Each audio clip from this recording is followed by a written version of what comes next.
Queridos irmãos, vamos abrir a palavra de Deus no livro de Gênesis, capítulo 31.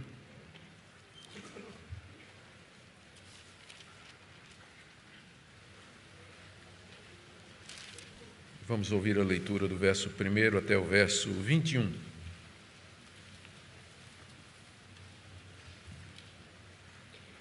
Gênesis 31, de 1 a 21. Jacó ouvia os comentários dos filhos de Labão que diziam: Jacó se apossou de tudo o que era de nosso pai. Ele juntou toda essa riqueza a partir do que era do nosso pai. Jacó, por sua vez, reparou que o rosto de Labão não lhe era favorável como anteriormente. E o Senhor disse a Jacó: Volte para a terra de seus pais e para a sua parentela, e eu estarei com você. Então Jacó mandou vir Raquel e Lia ao campo para junto do seu rebanho e lhes disse: Vejo que o rosto do pai de vocês não me é favorável, como anteriormente. Porém, o Deus de meu pai tem estado comigo. Vocês mesmas sabem que, com todo empenho, tenho trabalhado para o pai de vocês. Mas ele me tem enganado e por 10 vezes mudou o meu salário. Porém, Deus não permitiu que ele me prejudicasse. Se ele dizia: os salpicados serão seu salário, então todos os rebanhos davam salpicados. E se ele dizia: os listrados serão seu salário, então os rebanhos todos davam listrados. Assim Deus tirou o gado do pai de vocês e o deu para mim. Pois chegado o tempo em que os animais acasalavam, levantei os olhos e vi em sonhos que os machos que cobriam as ovelhas eram listrados, salpicados e malhados. E o anjo de Deus me disse em sonho: Jacó. E eu respondi: Eis-me aqui. Ele continuou: Levante agora os olhos e veja que todos os machos que cobrem o rebanho são listrados, salpicados e malhados, porque vejo tudo que Labão está fazendo com você. Eu sou o Deus de Betel, onde você ungiu uma coluna, onde me fez um voto. Levante-se agora, saia dessa terra e volte para a terra de sua parentela. Então Raquel e Lia disseram: Será que ainda existe para nós parte ou herança na casa de nosso pai? Não é verdade que ele nos considera como estrangeiras? Pois nos vendeu e consumiu tudo que nos era devido. Porque toda a riqueza que Deus tirou de nosso pai é nossa e de nossos filhos. Agora, pois, faça tudo o que Deus pediu que você fizesse. Então Jacó se levantou, fazendo montar seus filhos e suas mulheres em camelos, levou todo o seu gado e todos os seus bens que chegou a possuir, o gado de sua propriedade que havia acumulado em Padã-Arã, para ir a Isaque, seu pai, à terra de Canaã. Enquanto Labão tinha ido fazer a tosquia das ovelhas, Raquel roubou os ídolos do lar que pertenciam a seu pai. E Jacó enganou Labão, o arameu, não revelando que tinha planos de fugir. E fugiu com tudo que lhe pertencia. Levantou-se, passou o Eufrates e tomou o rumo dos montes de Gileade. Até aqui, queridos, a história da fuga de Jacó, de Padã-Arã, de volta para Canaã, sua terra natal. Oremos. Pedimos, nosso Pai, iluminação do Teu Espírito Santo na compreensão de Tua palavra, para que nós também possamos ver de que maneira ela se aplica para nós hoje. Nós oramos, ó Deus, que o Senhor nos alimente espiritualmente, pelo conhecimento que o Senhor nos revelou aqui na Escritura. Dá, Senhor, ouvidos atentos, dá-me graça para falar com clareza e fidelidade a Tua palavra. Oramos também pelos demais pastores que nessa manhã estão pregando a Tua palavra e que amam o Teu nome e querem que a verdade bíblica seja conhecida. Em nome de Jesus. Amém. Queridos, 20 anos antes, Jacó havia fugido de Canaã para escapar do seu irmão Esaú. E agora ele encontrou refúgio em Arã, Padã-Arã, onde trabalhou por 20 anos para seu sogro Labão. Mas agora chegou a hora de fugir ao contrário, fugir de Padã-Arã de volta para Canaã, para escapar de Labão e voltar para a terra dos seus pais, como sempre foi a vontade dele. Na mensagem anterior, nós vimos os seguintes pontos.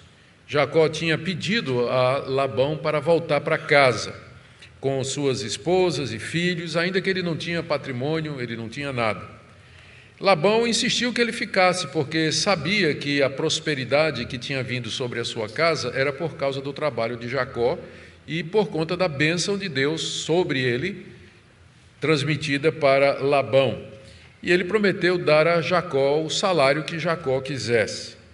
Jacó então propõe ficar trabalhando mais um tempo em troca das ovelhas e bodes manchados, listrados, salpicados, malhados do rebanho de Labão e os que viessem a nascer desse pequeno rebanho inicial. Labão aceitou a proposta, que lhe parecia bem favorável, porque a maioria das ovelhas era branca e dos bodes marrom escuro ou preto. Listrados era coisa rara. Então ele achou que era um bom negócio, aceitou, mas para se prevenir, passou pelo rebanho e separou rapidamente o que era malhado, manchado, deixando Jacó para começar praticamente sem nada, apenas com um rebanho de cabras e bodes lisos. Jacó então usou 2 truques para aumentar a sua parte. Ele primeiro colocou varas listradas diante do rebanho na época do acasalamento, de forma que as crias nasciam manchadas, listradas e salpicadas. E separou os animais mais fortes, é o segundo truque dele, para esse processo, de forma que depois de algum tempo o rebanho de Jacó era maior do que o de Labão e ele tinha os animais mais fortes.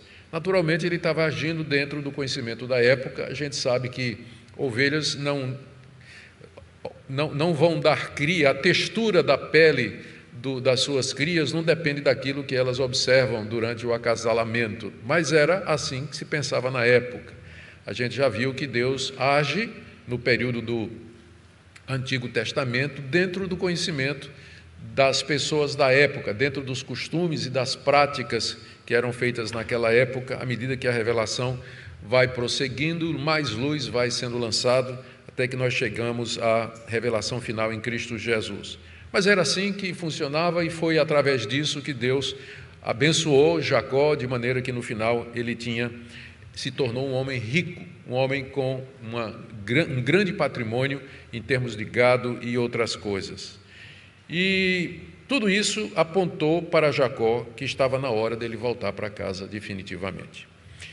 Então hoje nós vamos ver, primeiro, a decisão que ele toma de voltar para casa, versos de 1 a 3.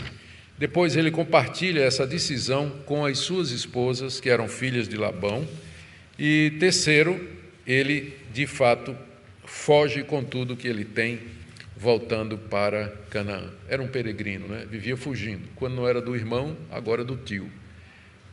Esse era Jacó, o enganador. Muito bem, a decisão que ele toma de voltar para casa está aí nos versos de 1 a 3. São 3 fatores que levaram Jacó a essa conclusão. O primeiro é que ele começou a ouvir os comentários do que os seus primos, os filhos de Labão, estavam falando pelas costas dele. Não é que ele ouviu diretamente, porque vocês lembram, Labão tinha separado o seu rebanho e entregue a seus filhos e havia colocado 3 dias de viagem entre eles e Jacó. Então Jacó não podia ouvir a não ser comentários por terceiros. E ele ouviu que os seus primos estavam reclamando, estavam chateados, porque Jacó teria aumentado o seu patrimônio, aumentado o seu rebanho às custas do rebanho do seu pai. Estavam acusando Jacó de desonesto e que ele havia furtado o rebanho do pai para fazer a sua própria riqueza. Eles estavam dizendo isso porque era a única explicação para o fato de Jacó ter começado com um rebanho pequeno, liso, e de repente estava tudo malhado, estava tudo salpicado, não entendendo a providência de Deus. Eles imaginavam então que Jacó tinha usado de algum truque, Jacó tinha roubado, tinha lesado o pai. E por isso a tensão estava grande e a qualquer momento eles poderiam tomar uma decisão mais radical, do tipo atacar Jacó e a sua família, colocando em risco, então, a semente santa. O segundo fator que levou Jacó a entender que estava na hora de voltar foi a mudança de atitude do seu tio Labão, diz aí o verso 2. Jacó, por sua vez, reparou que o rosto de Labão não lhe era favorável como anteriormente.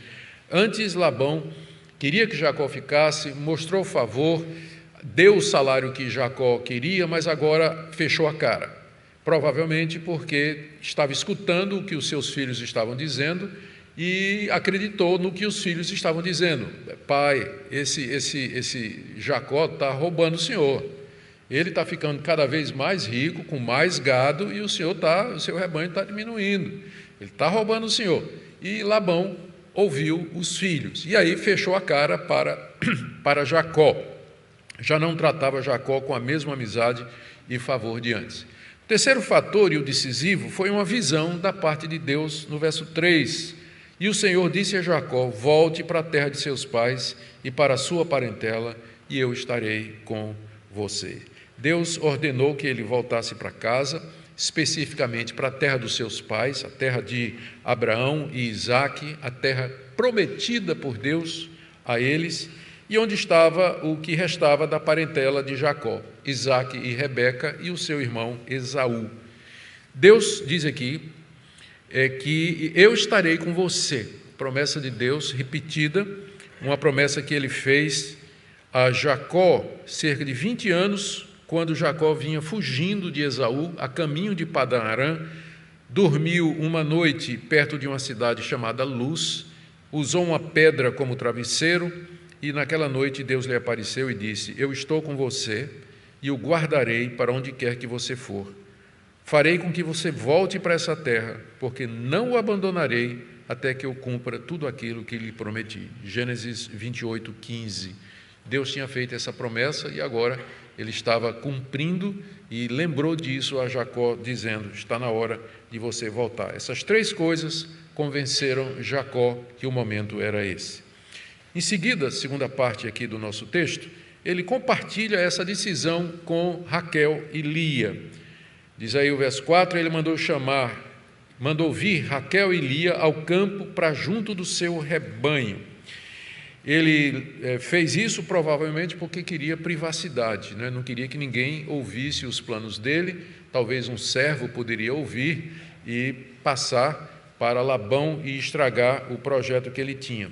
Só chamou as duas porque Bila e Zilpa eram esposas secundárias, eram concubinas e elas não participavam dessas decisões familiares. E Jacó fez isso com sabedoria, porque afinal Raquel e Lia eram filhas de Labão, e ele iria tirá-las de lá, da terra do pai delas, para Canaã, uma terra nova.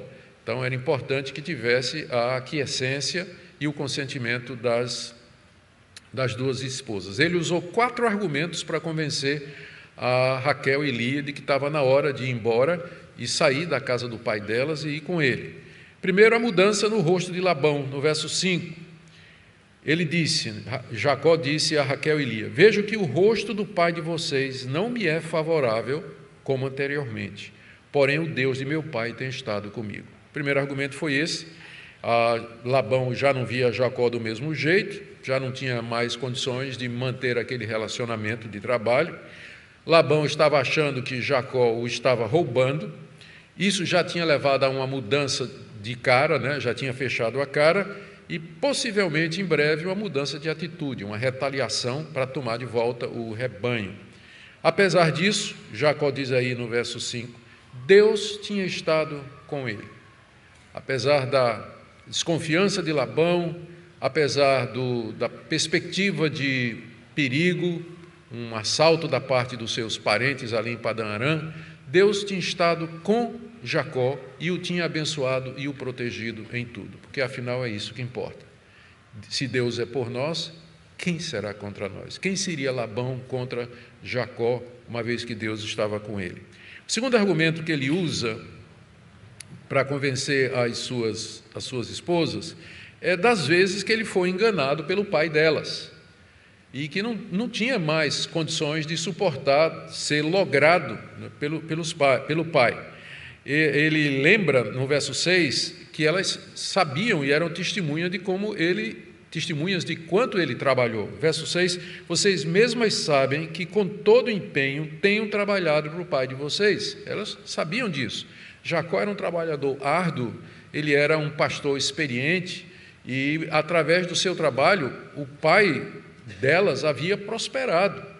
E agora, entretanto, Labão havia enganado várias vezes, ele diz no verso 7, mas, apesar do meu trabalho dedicado, ele me tem enganado, no hebraico, literalmente, me fez de idiota, por 10 vezes, exagero, né? É um exagero de Jacó, mas quer dizer simplesmente, muitas vezes ele me enganou e mudou o meu salário, mas, porém, Deus não permitiu que ele me prejudicasse, muito semelhante ao versículo anterior, não é? Isso aconteceu, mas Deus era comigo. Ele me enganou, mas Deus não permitiu que ele me ludibriasse, que ele me prejudicasse. Jacó tinha consciência de que tudo que tinha acontecido era pela providência de Deus. Não fora Deus, ele teria sido despojado por Labão, teria sido tratado como escravo, teria perdido tudo e ficaria muito prejudicado. Mas ele tem consciência de que foi Deus que estava com ele. O terceiro argumento que ele coloca diante das suas esposas é a explicação para ele ter prosperado tanto, porque é possível que as esposas também dissessem: Jacó, de fato, você está, né, sua fortuna aumentou muito, né, nossa fortuna, mas como foi isso aí? E aí então ele vai explicar para as esposas como é que o seu rebanho prosperou, do verso 8 ao verso 12.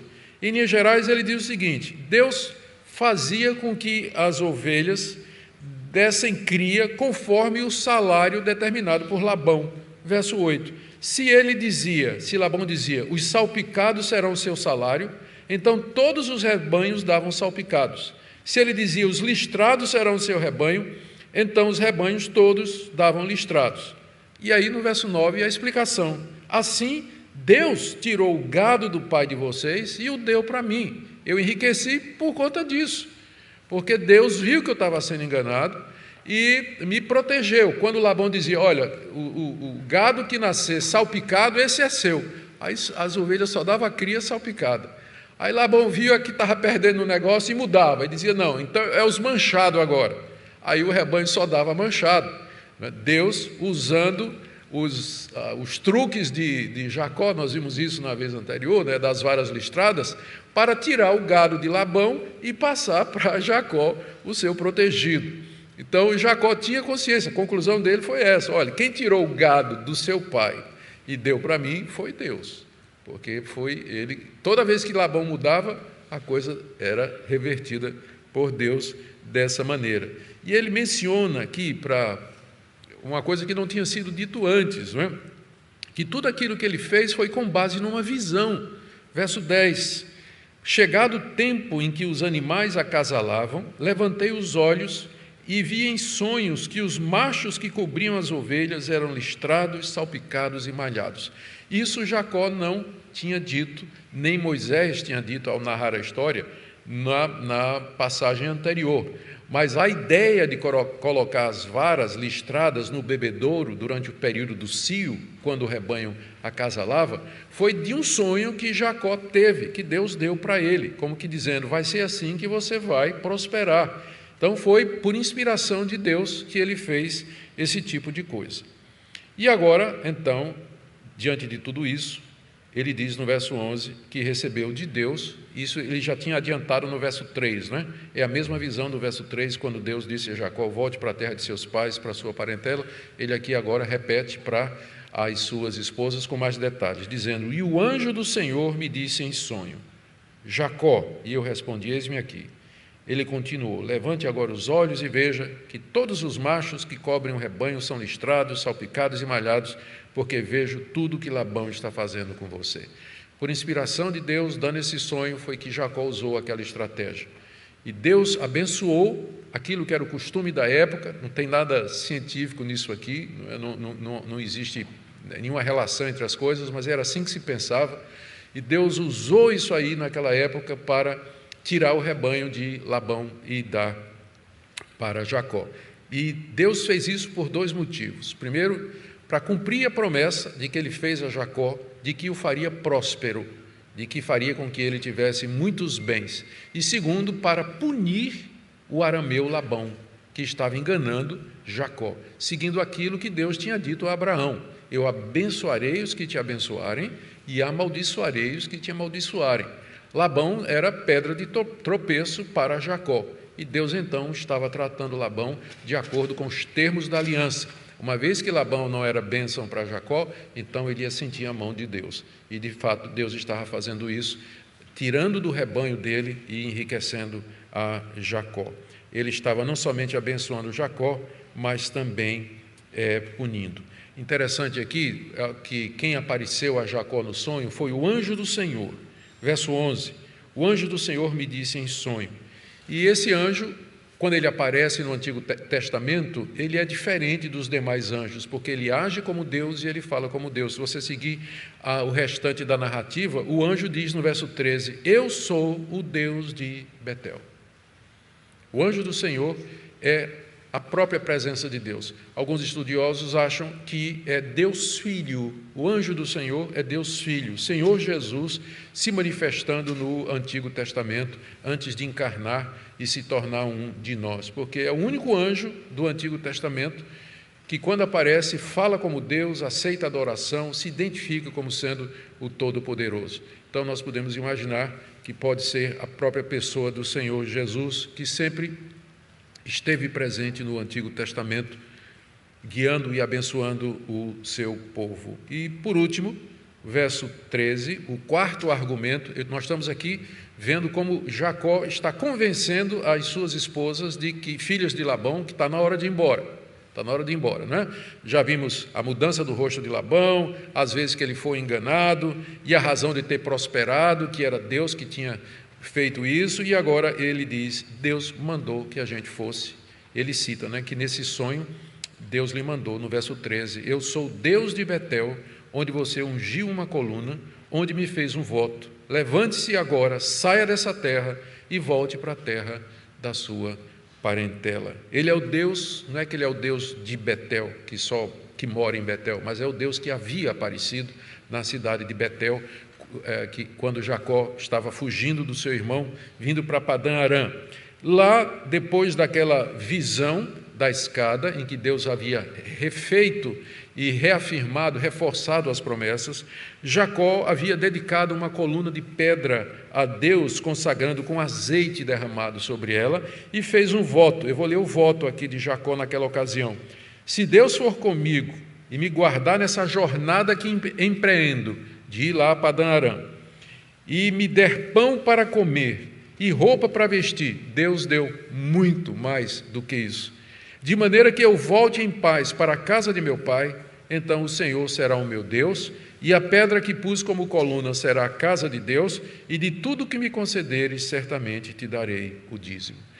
Aqui, então, tem o voto que Jacó fez, de Deus seria o Deus dele, a pedra seria a casa de Deus, a ideia de fazer um altar ali, e dar o dízimo de tudo que Deus lhe desse. Havia chegado a hora, então, de cumprir aquele voto. Deus lembra para ele, lembra que você fez esse voto, lembra que você me prometeu isso, então está na hora de sair daí e voltar. Luz, ou Betel, ficava bem no centro de Canaã, na terra prometida. Então, em outras palavras, volta para a terra que eu te prometi que um dia eu haveria de dar. Essas são as justificativas que Jacó apresentou a Raquel e Lia para fugirem de Canaã. E elas concordam, né? As filhas preferem, né, ficar com o marido do que ficar com o pai. E elas revelam ressentimento, inclusive pela maneira como o pai não somente havia tratado Jacó, mas as havia tratado também. Elas se sentiam excluídas da herança de Labão, versos 14 e 15. Então Raquel e Lia disseram, será que ainda existe para nós parte ou herança na casa de nosso pai? Não é verdade que ele nos considera como estrangeiras? Pois nos vendeu e consumiu tudo que nos era devido. Labão não era flor que se cheirasse não, né? Elas disseram assim, nós não vamos herdar nada mesmo. O nosso pai nos trata como mulheres estrangeiras. As mulheres que não eram dos clãs daquela época, elas podiam casar com pessoas do clã, mas elas não herdavam, elas não tinham os mesmos direitos das nativas. E era assim que Raquel e Lia estavam se sentindo, que o seu pai tinha tirado os direitos que elas tinham à herança dele. Eles reclamam que Labão tinha vendido as duas a Jacó. De fato foi, não por dinheiro, mas por 14 anos de trabalho, né?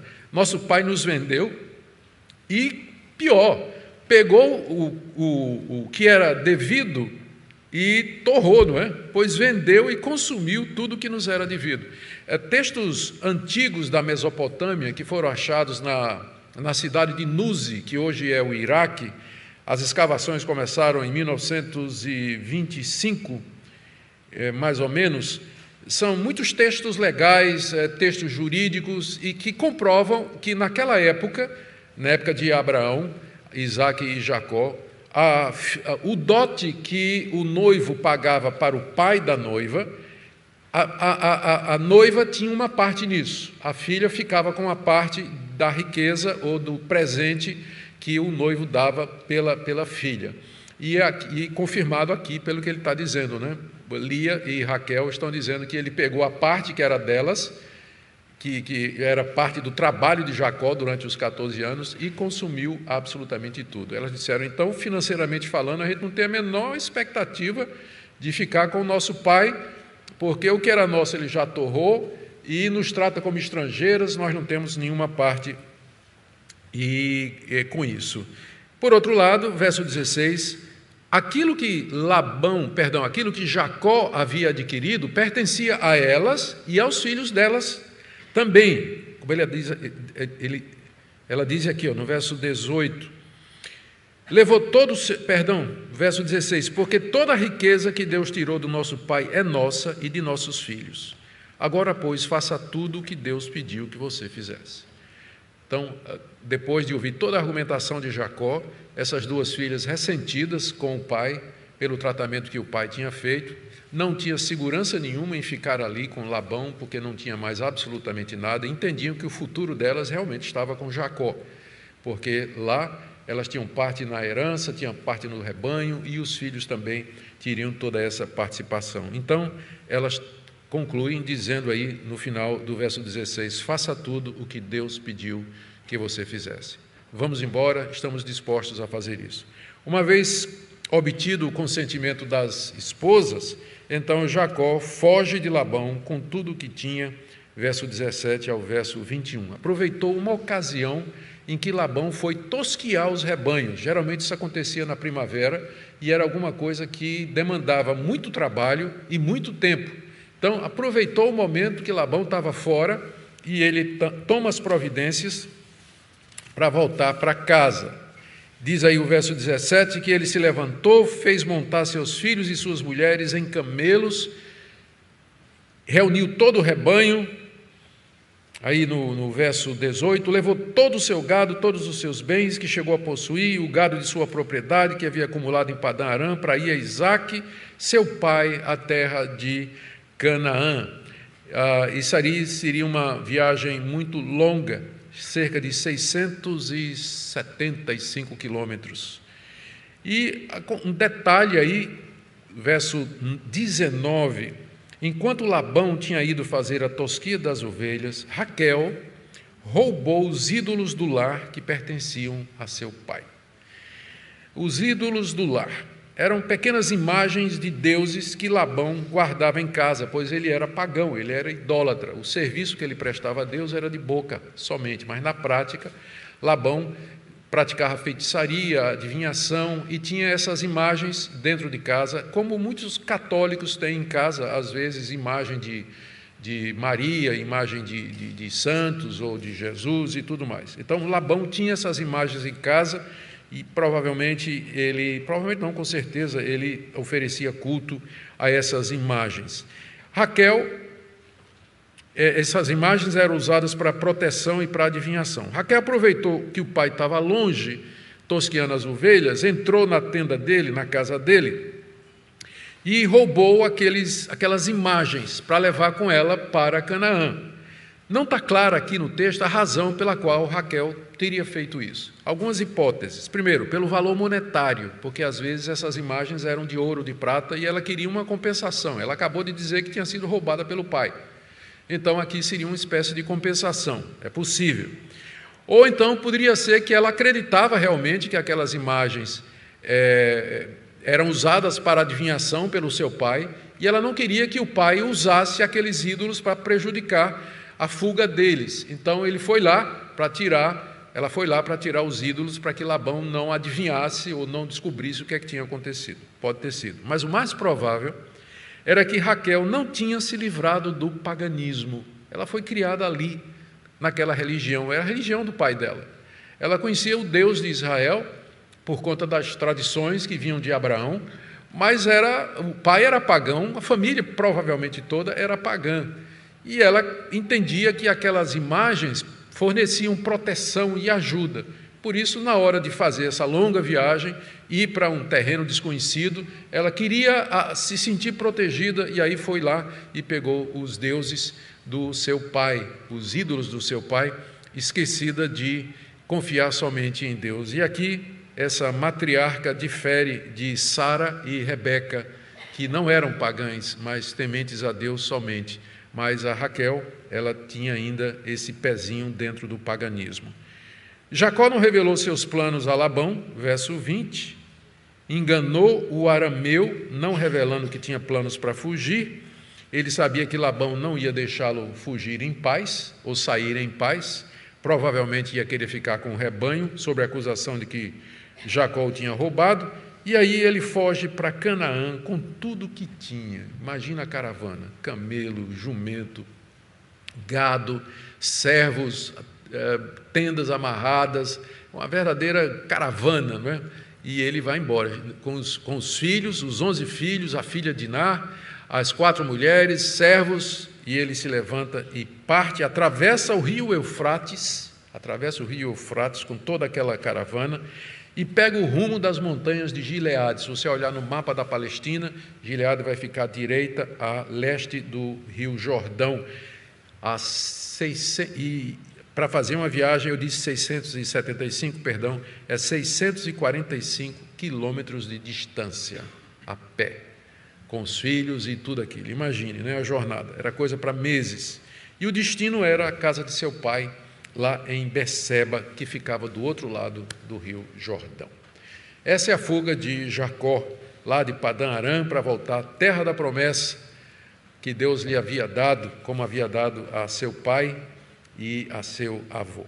O que é que isso teria de ensino para os israelitas? Lembrando que essa história, o relato de Gênesis, foi escrito por Moisés durante os 40 anos em que o povo peregrinou no deserto, depois de sair do Egito, e estavam agora próximos a entrar na terra prometida. O que é que eles poderiam tirar dessa história? Primeiro, a fuga de Jacó, lá de Padã Arã, com os bens de Labão, era uma figura do que mais tarde Deus faria com os filhos de Jacó, com os israelitas. Eles, da mesma forma, fugiram do Egito, levando bens e tesouros dos egípcios. Deus despojou os egípcios para que os israelitas pudessem ter toda aquela riqueza que eles tinham no deserto. Foi Deus que tirou dos ímpios e deu para o seu povo. A lição é essa, que Deus é dono de toda a riqueza, e Deus faz prosperar e abençoa materialmente quem Ele quer, quem Ele deseja abençoar financeiramente e materialmente. Não há impossíveis para Deus nesse sentido. Ele é o Deus que tem todos os recursos na sua mão, o Deus que usa as causas naturais, causas secundárias, intervém miraculosamente para abençoar o seu povo conforme Ele prometeu. Os israelitas deviam lembrar disso quando eles entrassem na terra prometida. Deus é um Deus gracioso, generoso e bom, e Ele pode todas as coisas, precisamos apenas confiar nele. Uma segunda lição importante aqui para os israelitas era a fidelidade de Deus para com Jacó.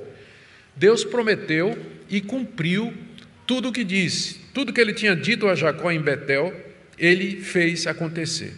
E agora estava na hora de Jacó mostrar gratidão. Da mesma forma, esse Deus haveria de cumprir todas as promessas que fez aos israelitas, de dar aquela terra povoada por 7 povos cananeus, mais fortes e militarmente mais bem preparados do que os israelitas, mas Deus os haveria de entregar na mão dos israelitas, porque Ele prometeu daria aquela terra e os israelitas teriam que confiar nele como Jacó confiava. E uma outra lição, Jacó manteve firme a expectativa de voltar a Canaã, a terra da promessa. Ele nunca esqueceu disso. A princípio, a ida dele para Padã Arã era apenas para conseguir uma esposa e voltar. Ele acabou ficando 20 anos lá, servindo a Labão. Mas durante esse período, a esperança de voltar para casa nunca se arrefeceu do seu coração. Ele não esqueceu as promessas de Deus, se agarrou a elas, mesmo em meio às tribulações a que foi submetido. Da mesma forma, os israelitas deveriam ficar firmes na promessa de Deus referentes à conquista da terra. E para nós, o que é que nós podemos tirar de lição? A própria leitura do texto e a exposição já traz tantas aplicações, eu escolhi aqui algumas. A primeira delas, Deus pode nos abençoar financeiramente? Pode sim. Deus é um Deus de generosidade, é um Deus que supre as nossas necessidades. Não é alguma coisa que Ele faz com todos. Nem o fato de que nós somos crentes e tementes a Deus e confiamos nesse Deus, não quer dizer que nós sempre teremos uma vida tranquila financeiramente ou folga financeiramente. Mas Deus se apraz em abençoar seu povo com prosperidade.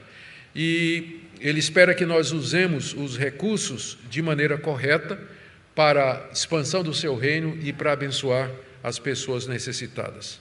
A segunda lição que eu pensei em trazer para nós é sobre tomada de decisão. Jacó teve que tomar uma decisão. Ele descobriu que chegou a hora dele fugir de lá. Devemos ficar atentos às circunstâncias, porque é assim que Deus nos guia. Vários fatores levaram Jacó a se convencer que estava na hora de voltar. A cara do sogro, né, que não era mais a mesma, o comentário dos primos, né, que já a coisa estava ficando tensa, o seu rebanho já tinha aumentado e ele tinha ficado rico, e ele já tinha pago a sua dívida de trabalho para com o seu sogro.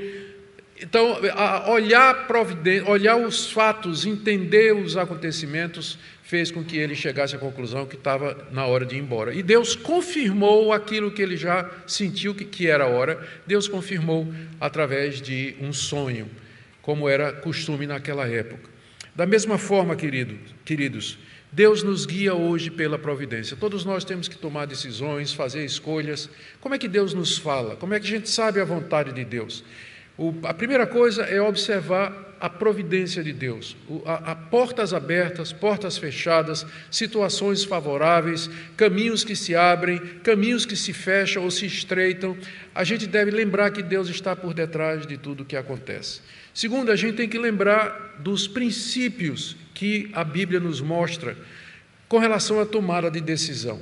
Deus nunca vai querer que você tome uma decisão para fazer alguma coisa contrária à palavra dele, ou contrária à sua vontade. Então, já de cara, você já elimina todas aquelas escolhas que vão levar você contra a palavra de Deus. E dentro daquelas escolhas possíveis, você vai olhar a providência. Se a porta está aberta, se o caminho é seguro, se isso aqui é favorável, na escolha de emprego, na escolha de com quem você vai casar, onde você vai morar, que escola você vai frequentar, tudo isso a gente tem que levar em consideração. Deus pode aparecer num sonho e dizer para você com quem você vai casar? Pode. Não é o costume dele fazer isso, não é? Porque às vezes a gente é muito subjetivo, a gente pode confundir um sonho com aquele desejo muito grande que a gente já tem de casar com aquela pessoa, não é? Então, não é uma maneira muito confiável, mas Deus tem os seus meios de guiar o seu povo. Entrega teu caminho ao Senhor, confia nele e ele tudo fará. O homem que teme ao Senhor, homem aqui genérico, não é? A pessoa que teme ao Senhor, ele mostrará o caminho que deve seguir. E por último, queridos, nós não devemos perder de vista a Canaã celestial em meio ao nosso sofrimento. Precisamos manter o nosso olhar de fé fixo no lar celestial, olhando firmemente para o nosso Senhor e Salvador Jesus. Durante aqueles 20 anos de sofrimento, Jacó não perdeu a esperança, não perdeu a confiança, sonhava em voltar para a sua terra. Assim também nós somos peregrinos aqui. Esse aqui não é o nosso lar, isso aqui é a nossa Padã Arã.